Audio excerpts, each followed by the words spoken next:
December আসলেই শহরটা যেন অন্যরকম হয়ে যায়।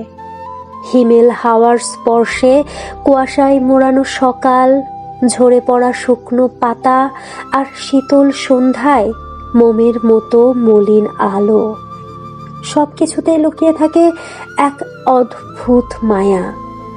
এ শহর যেন বছরের শেষ প্রান্তে দাঁড়িয়ে নিঃশব্দে অপেক্ষা করে কিছু না বলা গল্পের, কিছু অপূর্ণ স্বপ্নের। ডিসেম্বরের শহর যেন এক রাশ অপেক্ষার, নিশ্চুপ অভিমানের, আক্ষেপের, হারিয়ে যাওয়া মানুষের নিঃশব্দ ব্যথার। পুরো বছর জুড়ে পেরিয়ে আসা ক্লান্তি আর সব না পাওয়াগুলো যেন একসাথে জেঁকে বসে ডিসেম্বরের ম্রিয়মাণ শীতের সন্ধ্যায়। ডিসেম্বরের শহরে শুধু একটি বছরেরই সমাপ্তি হয় না, কোথাও থেমে যায় একটা সম্পর্ক, ভেঙে যায় রঙিন কিছু বন্ধুত্ব, মিথ্যে হয়ে যায় আয়োজন করে দেয়া কিছু প্রতিশ্রুতির।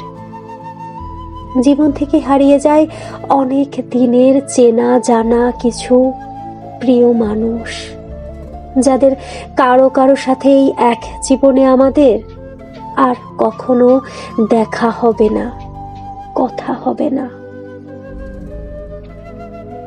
ডিসেম্বরের শহর হাসে, কাঁদে, হারায়, আবার খুঁজেও নেয়। ডিসেম্বরের বাতাসে মিশে থাকে প্রস্থান আর পুনর্মিলনের বিষণ্ণ সুন্দর গল্প। তবুও ডিসেম্বরের শহর থেকে যায় চিরকাল অপেক্ষায়, একটা নতুন ভোরের, নতুন গল্পের, কিংবা নতুন একটা শুরুর।